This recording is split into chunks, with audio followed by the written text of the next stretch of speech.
नारद जी ने तोड़ा मेरु पर्वत का घमंड। अहंकार या घमंड मनुष्य का सबसे बड़ा दुश्मन होता है। अहंकार नामक यह खतरनाक बीमारी आज की नहीं अपितु सदियों पुरानी है। पूर्व काल में भी अनेक बलशालियों ने अपनी ताकत, रुतबे, रंग रूप और शासन आदि पर अभिमान किया है, लेकिन अहंकार किसी का भी क्यों ना रहा हो, ज़्यादा समय तक टिक नहीं पाया है और परिणामवश हुआ है अहंकारी व्यक्ति का विनाश। आज हम आपको ऐसी ही पौराणिक कथा के बारे में बताने जा रहे हैं जिसमें अहंकार के कारण होने वाले विनाश का प्रमाण मिलता है। एक बार की बात है, भगवान श्री हरि के परम स्नेही और देवताओं के ऋषि कहे जाने वाले नारद जी अपने मेघयान पर सवार होकर तीर्थ यात्रा के लिए निकले। वे भगवान श्री हरि का नाम जप करते चले जा रहे थे। तभी उन्हें प्रतीत हुआ कि उनके मार्ग में कुछ बाधा आ गई है। जब उन्होंने ध्यान से विमुक्त होकर आंखें खोलकर देखा तो अपने सम्मुख एक विशालकाय पर्वत को पाया।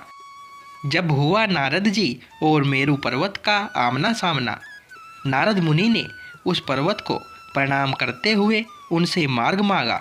असल में वह मेरु पर्वत था।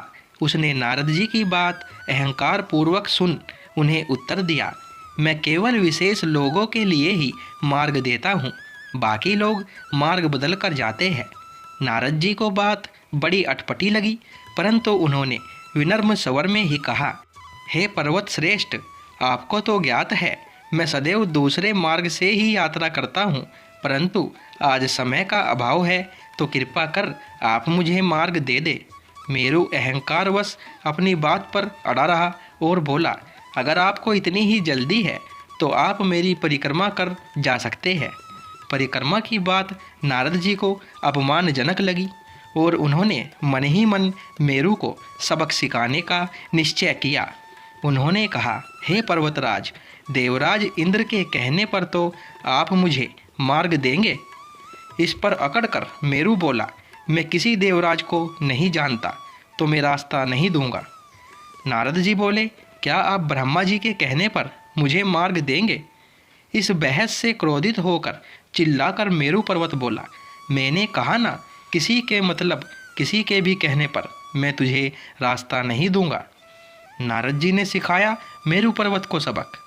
इस पर नारद जी समझ गए कि अब सही मौका आया है और मुस्कुराकर बोले, क्या तुम पवन देव के कहने पर भी मुझे मार्ग नहीं दोगे? तब मेरु झुंझुलाकर चिल्लाया, हाँ, उसके कहने पर भी मैं तुम्हें मार्ग नहीं दूंगा। यह सुनते ही नारद जी जोरों से हंसे और उनकी हंसी सुनते ही मेरु को अपनी गलती का आभास हुआ, क्योंकि पवन देव पर्वतों के राजा है और अपने ही राजा के विरुद्ध जाना मेरु का अपराध था। परंतु अहंकारवश वह अभी भी अपनी गलती को ना मानकर अपनी जिद पर ही अड़ा रहा। अहंकारवश हुआ मेरु का अंत। नारद जी वहाँ से अंतर्ध्यान हो सीधे पवन देव के पास जा पहुँचे और उन्हें समस्त वाक्य कह सुनाया, जिसे सुनकर पवन देव अत्यंत क्रोधित हो उठे और उन्होंने मेरु को दंड देने का निश्चय किया और वे अपने पूरे वेग से बहने लगे।